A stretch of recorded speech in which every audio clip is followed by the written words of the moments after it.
Hello friends, स्वागत है मेरा आज की इस वीडियो में। तो आज के वीडियो में हम क्लास 10 भारतीय भवन बुक के बायोलॉजी चैप्टर नंबर 2 श्वसन यानी रेस्पिरेशन का प्रश्नों का उत्तर करेंगे। तो इसके पिछले वाले वीडियो में हम केमिस्ट्री का सभी चैप्टरों का प्रश्नों का उत्तर कर लिया है। अब हम बायोलॉजी को देखते हैं।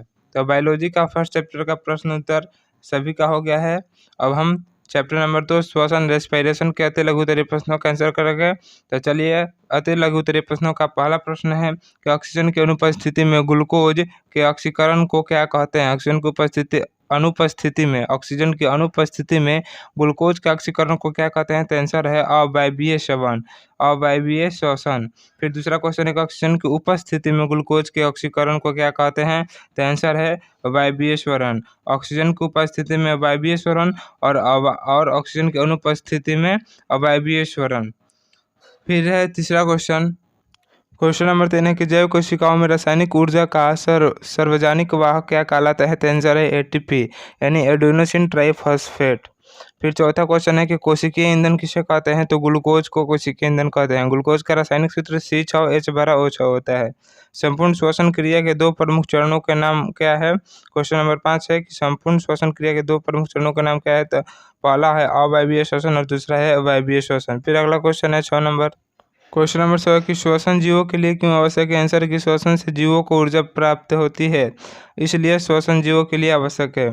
तो श्वसन जीवों को ऊर्जा की प्राप्ति होता है श्वसन से, इसलिए श्वसन जीवों के लिए आवश्यक होता है। अब अगला क्वेश्चन है 7 नंबर। क्वेश्चन नंबर 7 है कि श्वसन की प्रक्रिया में उपोत्पाद के रूप में क्या मुक्त होता है। आंसर है श्वसन प्रक्रिया के उपोत्पाद के रूप में CO2 और H2O बनता है। क्या बनता है? CO2 और H2O। अगला क्वेश्चन है श्वसन के दो चरणों में किस आधार पर बांटा गया है। श्वसन को दो चरणों में किस आधार पर बांटा गया है। आंसर है कि ऑक्सीजन के उपयोग होने और ऑक्सीजन के और न होने के आधार पर श्वसन को दो भागों में बांटा गया है। तो श्वसन को दो चरणों में किस प्रकार बांटा गया है। तो श्वसन को दो चरणों में इसलिए बांटा गया है कि ऑक्सीजन के उपयोग और ऑक्सीजन के न उपयोग होने के आधार पर श्वसन को हम लोग दो भागों में बांटते हैं।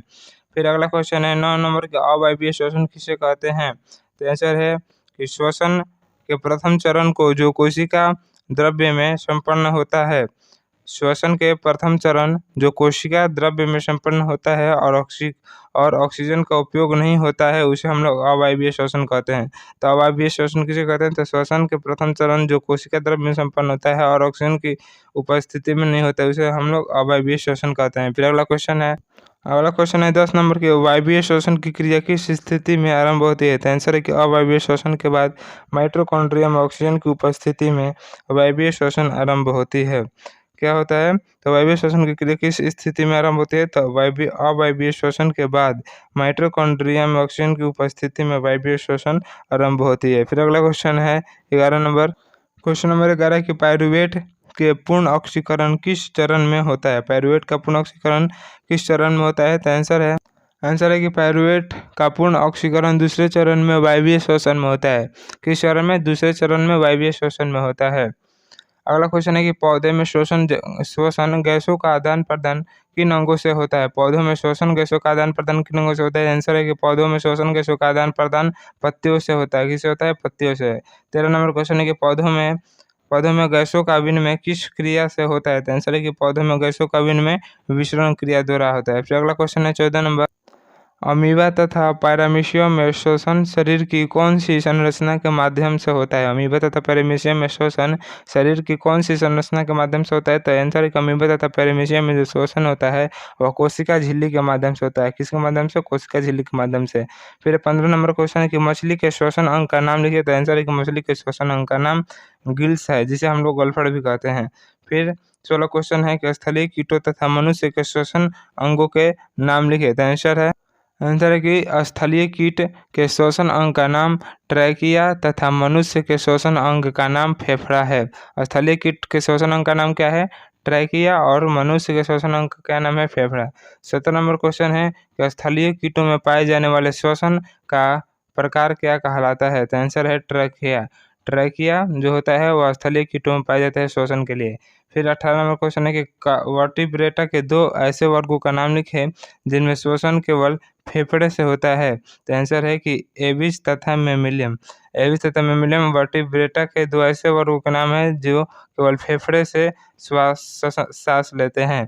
फिर अगला क्वेश्चन है 19 नंबर कि मनुष्य में श्वसन क्रिया में प्रयुक्त संपूर्ण अंगों का नाम लिखे। तो आंसर है कि मनुष्य के संपूर्ण श्वसन अंगों में नासिका छिद्र, लैरिंक्स, ट्रैकिया तथा फेफड़ा है। तो मनुष्य के श्वसन क्रिया में प्रयुक्त संपूर्ण अंग कौन कौन से हैं? आंसर है नासिका छिद्र, फिर लैरिंक्स, फिर ट्रैकिया तथा फेफड़ा है। फिर 20 नंबर क्वेश्चन है कि फेफड़ों द्वारा श्वसन किन दो क्रियाओं से पूर्ण होता है? तो आंसर है कि फेफड़ों द्वारा श्वसन प्रश्वास तथा उच्छ्वास क्रियाओं से पूर्ण होता है। फिर अगला क्वेश्चन है 21 नंबर कि पचे हुए भोज्य पदार्थ से ऊर्जा का उत्पादन किस क्रिया से होता है? पचे हुए भोज्य पदार्थ से ऊर्जा का उत्पादन किस क्रिया से होता है?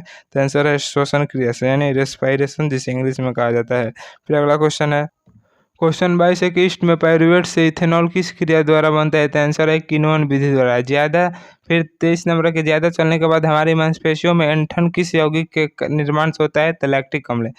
अगला क्वेश्चन है कि श्वसन के प्रथम चरण में बने पायरुवेट का पूर्ण ऑक्सीकरण कहाँ होता है? तो आंसर है माइटोकॉन्ड्रिया। 25 नंबर क्वेश्चन है कि ग्रसनी कंठ द्वार के नीचे कहाँ खुलते हैं? तो आंसर है कि स्वर यंत्र या लैरिंक्स। फिर 26 क्वेश्चन है कि प्रत्येक श्वसनी फेफड़ों में प्रवेश कर विभाजित होने के बाद क्या बनाती है? प्रत्येक श्वसनी जो होते हैं वो फेफड़ों में प्रवेश कर विभाजित होने के बाद क्या बनाती है? तो आंसर है श्वसनिका या वैक्रियोल्स। फिर 27 क्वेश्चन है मनुष्य के शरीर में फेफड़ा कहाँ अवस्थित रहता है? तो आंसर है कि वक्ष गुहा में फेफड़ा अवस्थित रहता है। फिर अगला क्वेश्चन है 28 नंबर, वक्ष गुहा के पश्च भाग में अवस्थित एक गुंबद के आकार की संरचना को हम लोग क्या कहते हैं? तो आंसर है डायफ्राम। क्या है? डायफ्राम। फिर 29 क्वेश्चन है कि हीमोग्लोबिन कहाँ अवस्थित रहता है? तो आंसर है कि आरबीसी यानी रक्त में, रेड ब्लड सेल में, रक्त में। फिर अगला क्वेश्चन 30 नंबर की रक्त से फेफड़ों में आया कार्बन डाइऑक्साइड की बची हवा के साथ निकलने की क्रिया को क्या कहते हैं? आंसर है उच्छ्वास। क्या कहते हैं? उच्छ्वास यानी एक्सपायरेशन। अब हम चलते हैं लघु उत्तरीय प्रश्नों की तरफ। तो लघु उत्तरीय प्रश्न का पहला क्वेश्चन है कि श्वसन सजीवों के लिए क्यों अनिवार्य है? आंसर है कि सभी जीवों को विभिन्न यौगिक कार्य करने के लिए ऊर्जा की आवश्यकता होती है। इस ऊर्जा की प्राप्ति सभी सजीव एक लंबी एवं जटिल प्रक्रिया श्वसन से करते हैं, अतः ऊर्जा की प्राप्ति के लिए श्वसन जीवों के लिए अनिवार्य है। फिर अगला क्वेश्चन है कि श्वसन को परिभाषित करें। तो आंसर है कि श्वसन एक लंबी एवं जटिल प्रक्रिया है जिसमें जीवधारी द्वारा ग्रहण किए गए भोजन का कोशिका के माइटोकॉन्ड्रिया में पूर्ण ऑक्सीकरण के फलस्वरूप CO2 और H2O एटीपी ऊर्जा की प्राप्ति होती है। CO2 H2O को शरीर से बाहर निकाल दिया जाता है तथा एटीपी ऊर्जा का उपयोग किया जाता है। फिर अगला क्वेश्चन है कि संपूर्ण श्वसन की प्रक्रिया को समीकरण से दर्शाते हैं। यहाँ पर देखिए, यहाँ पर संपूर्ण श्वसन की प्रक्रिया को दर्शाया गया है। जब हम ग्लूकोज के एंजाइम की उपस्थिति में अभिक्रिया कराते हैं तो कार्बन डाइऑक्साइड, जल और एटीपी यानी ऊर्जा बनता है, एडेनोसिन ट्राइफॉस्फेट बनता है। फिर अगला क्वेश्चन है 4 नंबर के ग्लूकोज के आंशिक ऑक्सीकरण से किन किन यौगिकों का निर्माण होता है? तो आंसर है कि ग्लूकोज के आंशिक ऑक्सीकरण से पायरुवेट, इथेनॉल और कम मात्रा में CO2 बनता है। फिर अगला क्वेश्चन है 5 नंबर कि लगातार दौड़ने से व्यक्ति की पेशियों में दर्द क्यों होता है? तो आंसर है कि लगातार दौड़ने से अधिक ऊर्जा खर्च होता है जिसकी पूर्ति के लिए श्वसन का दर तेज हो जाता है, जिसके लिए अधिक ऑक्सीजन की आवश्यकता होती है जिसकी पूर्ति नहीं हो पाती, अतः ऑक्सीजन के अभाव में हमारे शरीर में लैक्टिक अम्ल बनता है जिसके कारण से हमारे पेशियों में दर्द होने लगता है। फिर अगला क्वेश्चन है 6 नंबर। क्वेश्चन नंबर 6 है कि किण्वन किस प्रकार का श्वसन है? यह कहाँ होता है? आंसर है कि किण्वन अवायवीय श्वसन है। पायरुवेट ऑक्सीजन की अनुपस्थिति में इथेनॉल एवं CO2 बनाता है। यह क्रिया ईस्ट में होता है तथा श्वसन का प्रथम चरण होने के कारण यह कोशिका द्रव्य में संपन्न होता है। तो किण्वन कैसी श्वसन अभिक्रिया है? तो अवायवीय श्वसन है। फिर अगला है 7 नंबर की श्वसनी या ट्रैकिया क्या है? तो आंसर है कि श्वसनी या ट्रैकिया कीटों का श्वसन अंग है। यह शरीर के भीतर स्थित अत्यंत सख्त, खोखली और बेलनाकार रचना होता है, जिसका एक छोर शरीर की सतह पर श्वास रंध्र में खुलता है तथा दूसरा छोर सीधे ऊतक के संपर्क में होता है। फिर अगला क्वेश्चन है 8 नंबर। क्वेश्चन 8 है कि मछलियों में गिल्स कहाँ अवस्थित होता है। तो आंसर है कि मछलियों में गिल्स सिर के पार्श्व भाग में आँख के ठीक पीछे गिल कोष्ठ में मौजूद होता है। फिर 9 नंबर क्वेश्चन है कि मानव शरीर की कौन कौन सी संरचनाएं श्वसन अंगों का निर्माण करती है। तो आंसर है कि मानव शरीर की निम्नलिखित संरचनाएं श्वसन अंगों का निर्माण करती है। पहला है नासिका क्षेत्र, दूसरा है लैरिंक्स, तीसरा है ट्रैकिया और चौथा है फेफड़ा। फिर 10 नंबर क्वेश्चन है कि श्वासोच्छ्वास क्या है। आंसर है कि ऑक्सीजन युक्त हवा को अंदर करना प्रश्वास कहलाता है तथा पुनः CO2 युक्त वायु को नासिका छिद्र से बाहर निकलना उच्छ्वास कहलाता है और इन दोनों प्रक्रियाओं को मिलाकर श्वासोच्छ्वास कहा जाता है क्या कहा जाता है? श्वासोच्छ्वास कहा जाता है। फिर अगला क्वेश्चन है अभय दीर्घ उत्तरीय प्रश्न का पहला क्वेश्चन कि अवायवीय एवं वायवीय श्वसन के विभेदों को स्पष्ट करें। आंसर है कि अवायवीय एवं वायवीय श्वसन में निम्नलिखित अंतर है। पहला है अवायवीय, दूसरा है वायवीय। अवायवीय का पहला अंतर है कि श्वसन के इस अवस्था में ऑक्सीजन का उपयोग नहीं होता है, यानी अवायवीय श्वसन की इस अवस्था में ऑक्सीजन का उपयोग नहीं होता है, जबकि वायवीय श्वसन की अवस्था में ऑक्सीजन का उपयोग होता है। फिर दूसरा है कि अवायवीय श्वसन कोशिका द्रव में संपन्न होता है, जबकि वायवीय श्वसन माइटोकॉन्ड्रिया में संपन्न होता है। फिर तीसरा अंतर है कि अवायवीय श्वसन में ग्लूकोज का आंशिक ऑक्सीकरण होता है, जिससे पायरुवेट बनता है, जबकि वायवीय श्वसन में ग्लूकोज का पूर्ण ऑक्सीकरण होता है, जिससे CO2 और H2O और ATP यानी ऊर्जा मिलती है। फिर चौथा विभेद है कि वायवीय श्वसन जो होता है वह वायवीय श्वसन की तुलना में कम ऊर्जा की प्राप्ति देता है, जबकि वायवीय श्वसन में अवायवीय श्वसन से अधिक ऊर्जा की प्राप्ति होती है। चलिए इस क्वेश्चन का आंसर हुआ। अब अगला क्वेश्चन है 2 नंबर। क्वेश्चन 2 है कि पायरुवेट के विखंडन के विभिन्न पथों के बारे में लिखे। आंसर है कि श्वसन प्रक्रिया लंबी एवं जटिल होती है, जो 2 अवस्थाओं वायवीय एवं अवायवीय में विभाजित किया जाता है। अवायवीय श्वसन कोशिका द्रव में संपन्न होता है, जिसमें सबसे पहले ग्लूकोज वायु की अनुपस्थिति में पायरुवेट में टूटता है, जिससे कम मात्रा में ऊर्जा की प्राप्ति होती है। अपायरुवेट के विखंडन के विभिन्न पथ निम्नलिखित है। तो पहला है कि ऑक्सीजन की अनुपस्थिति में, तो आंसर है ऑक्सीजन की अनुपस्थिति में पायरुवेट एंजाइम की उपस्थिति में धीरे धीरे इथेनॉल एवं CO2 में टूटता है। यह प्रक्रिया किण्वन कहलाती है। फिर दूसरा है ऑक्सीजन के अभाव में, तो ऑक्सीजन के अभाव में हमारी पेशियों में पायरुवेट से लैक्टिक अम्ल का निर्माण होता है, जिसके अधिक संचय होने से हमारी मांसपेशियों में दर्द होने लगता है। फिर तीसरा है कि ऑक्सीजन की उपस्थिति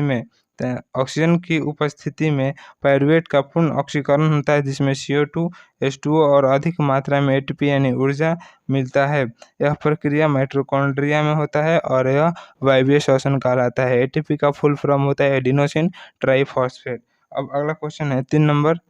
क्वेश्चन नंबर 3 है कि स्थलीय कीटों में श्वसन अंग की रचना तथा श्वसन विधि का वर्णन करें। तो आंसर है कि स्थलीय कीटों में श्वसन अंग ट्रैकिया होता है। ट्रैकिया शरीर के भीतर अत्यंत सख्त बेलनाकार एवं हवा भरी नलिकाएं होती है, जिसका एक छोर सीधे ऊतक के संपर्क में होता है तथा दूसरा छोर शरीर की सतह पर श्वास रंध्र नामक छिद्र में खुलती है, जो बाहरी वातावरण के संपर्क में रहता है। अब है श्वसन की विधि।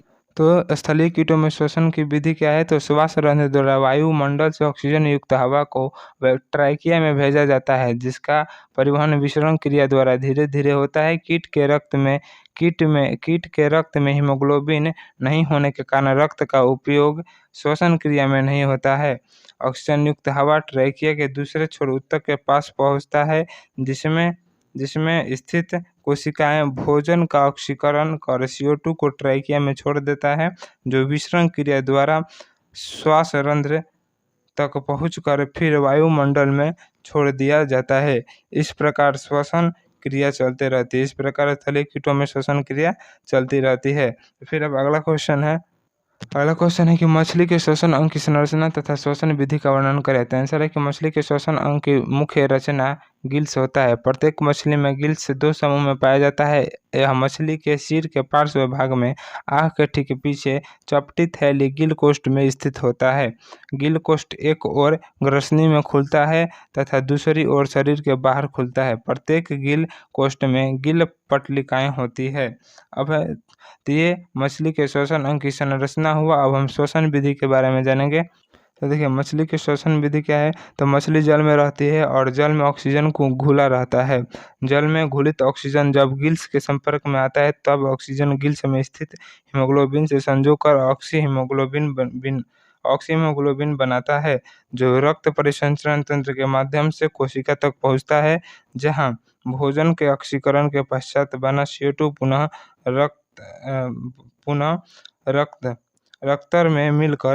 रक्त में मिलकर कार्बोक्सिलिक हीमोग्लोबिन बनाता है, जो गिल्स तक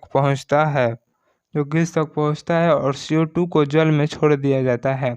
और इस प्रकार यह क्रिया मछली में हमेशा चलते रहती है। फिर अगला क्वेश्चन है कि मनुष्य के श्वसनांगों की रचना का वर्णन करें। आंसर है कि मनुष्य के श्वसनांगों में नासिका छिद्र, लाइरिंक्स, ट्रैकिया तथा फेफड़ा शामिल है। इसमें मुख्य श्वसन अंग फेफड़ा है तथा अन्य सहायक अंग है। पहला है नासिका। नासिका मुख्य द्वार के ठीक ऊपर होता है, जिसमें दो गोलाकार छिद्र होते हैं जो अंदर की ओर नासिका वेश्म में खुलता है। फिर अगला है लैरिंक्स। तो लैरिंक्स क्या है। तो लैरिंक्स नासिका वेश्म में अंदर की ओर ग्रसनी में खुलता है। ग्रसनी कंठ द्वार के ठीक नीचे एक छोटी सी रचना में खुलती है, जिसे हम लोग लैरिंक्स कहते हैं।